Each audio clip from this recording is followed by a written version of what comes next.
Las redes sociales han facilitado el debate entre personas que no se conocen, pero también ha propiciado una mucho mayor polarización. Vivimos en una época en la que muchas personas debaten para no llegar a ningún acuerdo, sino simplemente para atacar a las y los que piensan diferente a nosotros. Esto es muy peligroso, pues el diálogo político debe buscar acuerdos y armonizar a los contrarios, sin buscar crear divisiones rencorosas con las que se haga una interpretación de la vida a través de ellos y nosotros. En la política no debemos buscar aniquilar al enemigo, al adversario.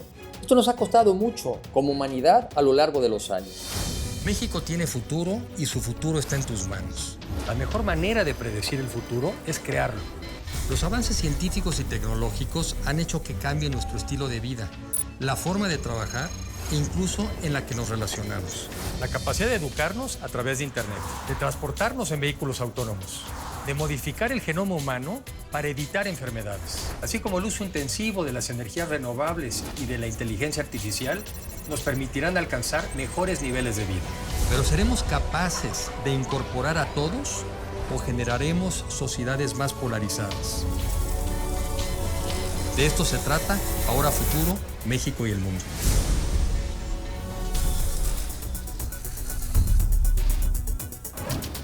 La exacerbada polarización se da en parte porque cuando tenemos ideas preconcebidas con las que ya estamos casados y sin estar dispuestos a hacer un ejercicio de autocrítica, entonces distorsionamos cualquier dato y cualquier argumento con tal de justificar lo que creemos o lo que nos conviene creer. Toda realidad es ajustada hasta que calce con la forma en la que queremos ver las cosas. Hay diversos experimentos que muestran evidencia de esto. Y los psicólogos hablan de cómo tenemos sesgos mentales, sesgos cognitivos, es decir, atajos que usa nuestro cerebro para que lleguemos a una conclusión o pensamiento sin hacer tanto esfuerzo. Yo por ahí también he escuchado de que todo mundo tiene derecho a tener un punto de vista, lo que no todo mundo tiene derecho es a tener cada quien sus datos o sus hechos. En teoría los hechos son unos, y después tú puedes tener interpretaciones sobre los hechos o puntos de vista. Pero ¿cómo lo hacen ustedes que quieren fortalecer el manejo de los datos? Lo que más nos sirve es decir, bueno, pues entonces enséñanoslos, ¿no?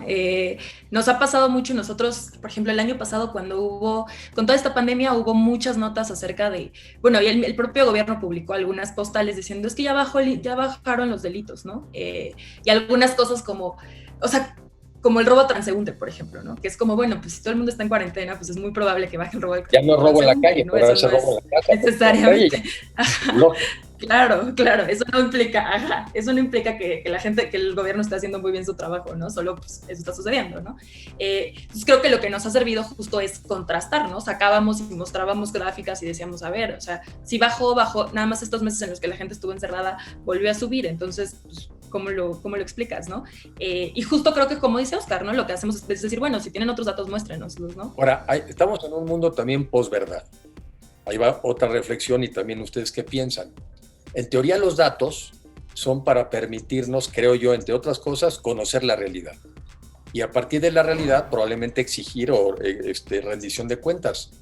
Pero hay mucha gente en el mundo de hoy que al tener su propia verdad y su propia visión de las cosas, pareciera ser que los datos son irrelevantes. A ver, si yo ya tengo una conclusión de las cosas, si yo creo en algo, ¿qué me importan los datos? Y si los datos no concuerdan con mi visión de la realidad, pues es problema de los datos. Creo que depende un poco de cómo lo veas, ¿no? Hay esta visión justo como en la estadística que es una visión bayesiana, ¿no? Que se conoce que es como justo tú tienes como una idea y luego ves los datos y a partir de la evidencia que tú ves, como que actualizas esa creencia que tú tenías y eso es un proceso continuo, iterativo en el tiempo, ¿no? Que creo que al final es un poco también de lo que se trata la ciencia en general, ¿no? Y como ir actualizando las creencias que tenemos a partir de lo que vamos viendo, ¿no? El método científico es una muy buena herramienta para combatir los egoísmos, las manipulaciones y los sesgos cognitivos. En la ciencia ningún argumento es definitivo, siempre se puede poner en tela de juicio a la luz de nueva evidencia. Gracias a que la comunidad científica es uno de los mejores ejemplos de cooperación global, donde los fanatismos no tienen la última palabra, se nos ha provisto de increíbles avances en materia de salud, educación y bienestar de la población. Claro que todo es perfectible, pero la ciencia siempre será mucho más útil que los fanatismos ideológicos de un grupo reducido de personas o la simple ignorancia. Y digo, más allá de, creo que más allá de ciertos personajes que puedan tener como estas, como ideas preconcebidas, también creo que muchas de las decisiones que se toman actualmente, no solo en el gobierno, ¿no?, sino en general en la vida, creo que ya son a veces hasta como impensables sin haber visto algo de evidencia antes, ¿no? Me refiero un poco quizás, y porque es lo que está sonando más ahora, ¿no?, toda la cuestión como de la pandemia, ¿no? Bien o mal, ¿no? Las decisiones que se están tomando se están basando en datos, o al menos se están tratando de justificar de alguna manera con los datos que se está viendo, ¿no? Creo que sí, cada vez los datos están poco a poquito, ¿no? Como todo es una adopción, creo que sí se están utilizando cada vez más, y no solo se están utilizando cada vez más, sino que se están utilizando en más lugares, ¿no? No solo pensándolo en el gobierno, o sea, las mismas empresas ahora también todo el tiempo están usando datos para tomar decisiones, ¿no? Yo tengo más clara la parte de las empresas en general en el mundo, o sea, porque además ahí la medida es muy sencilla, vendo o no vendo, gano o no gano. Entonces ahí sí creo que en las empresas hace más sentido que basen sus decisiones en los datos que obtienen de la realidad para enmendar o para mejorar sus productos o para llegar a la gente. No me queda muy claro en la vida pública eso. Estamos en México llenos de estudios, por ejemplo, llenos de datos, llenos de estudios, de que sí han tenido un impacto los programas sociales, no de esta administración, de otras. Los programas sociales, si tienen o no impacto en la mejora del nivel de la gente. Y tienes un sinfín de conclusiones que son negativas, y al final del día en las cámaras de legisladores siguen aprobando los programas, siguen dándole más recursos. Hoy leía en la mañana, o estos días leía, Pemex vale menos 2.4 billones de pesos. Con este nivel de producción de Pemex y a estos precios, cada que produces pierdes, no importa, de todo se le apuesta a Pemex. Entonces digo, perdón que lo rete un poquito, pero usted está muy convencido de sus datos, pero en el mundo no todo el mundo usa los datos para reflexionar, para pensar, ni para tomar decisiones.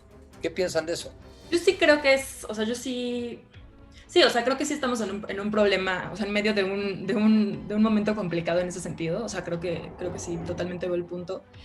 Creo que justo por eso nosotros, mucho de nuestro enfoque es, por ejemplo, periodistas, ¿no? O sea, sabemos que, creo que en Estados Unidos, por ejemplo, donde tenemos dos burbujas mediáticas totalmente separadas, que tienen como una historia de la realidad totalmente así, o sea, totalmente dispar, ¿no?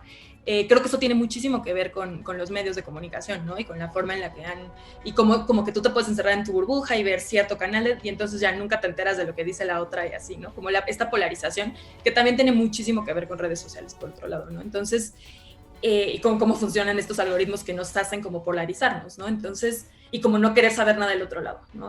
Creo que justo por eso nuestra apuesta es un poco a capacitar a estas personas que están al frente de los medios de comunicación para que puedan hacer este tipo de comparaciones y comunicar mejor y distinto, ¿no? Y sepan que hay que usar la evidencia y hay que usarla bien, ¿no? Y hay que hacer comparaciones válidas, ¿no? Pero sí, claro, o sea, desde luego que es problemático, ¿no? Y aparte, sobre todo también dado como todas estas investigaciones también que cada vez prueban más que los hechos no cambian no cambiamos de opinión, a veces no cambiamos de opinión gracias a hechos, sino como a otros temas, ¿no? Historias, emociones, etcétera, ¿no? Creo que ahí también hay un gran trabajo periodístico que se puede hacer para conjuntar las dos cosas, ¿no? Para contar buenas historias, pero también con base en evidencia, y pues estamos ahí para ayudar a los periodistas a hacer eso. Sí, porque ahorita que recuerdo una frase, de ninguna manera vayan a pensar que no creo yo en los datos, y claro que creo en los datos, pero también creo en lo otro que pasa, ¿no? Hay una expresión en inglés que alguien le escuché que decía, numbers don't cry. Los números no lloran, los números no te mueven, los números no te emocionan, los números no te generan sensaciones, y las historias sí. Y ese es el problema luego de los números, que los números son fríos. Y entonces diría uno, bueno, son fríos, son exactos, sí, pero también son fríos y no mueven. Entonces creo que dices muy bien, Gina, cuando hay que tratar de buscar que esos números estén validando una historia muchas veces. Si lo que queremos es cambiar la percepción de la gente de las cosas y llevarlos a la acción, pues no bastan los números fríos. Tienen que ir acompañando o validando una historia, pues porque así es como es el mundo hoy. Los datos y la evidencia son muy importantes para guiar nuestras decisiones, aunque también hay que recordar que los datos no son perfectos y que dependen de qué tan bien fueron construidos para poder saber luego usarlos adecuadamente. Lo que hemos ido nosotros tratando de transmitir a toda la gente que participa en nuestros cursos y en las capacitaciones que damos es que al final también tenemos que entender que no porque algo sea un número quiere decir que es algo que está bien, ¿no? O que es algo exacto.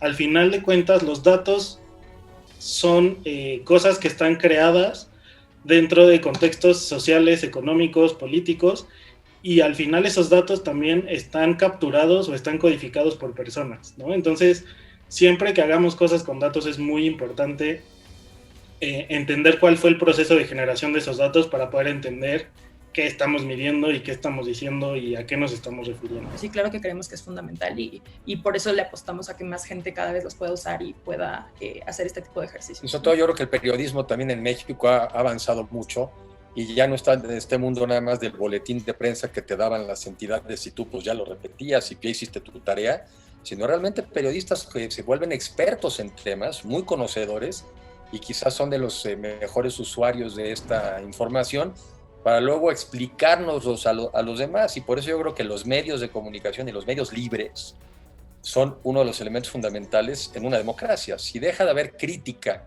si deja de haber observaciones sobre la realidad y los gobiernos no sienten presión de parte de la ciudadanía a través de los medios, yo creo que ese ya tienes un problema muy grave de pérdida de democracia. Para combatir las mentiras, la llamada posverdad y la excesiva polarización, es necesario que le demos más peso a la evidencia, a los datos, pero también son necesarias otras cosas más. Necesitamos fortalecer la cultura de la ciencia de datos en la sociedad, para que más gente entienda la información y cómo hacer un uso adecuado de ella.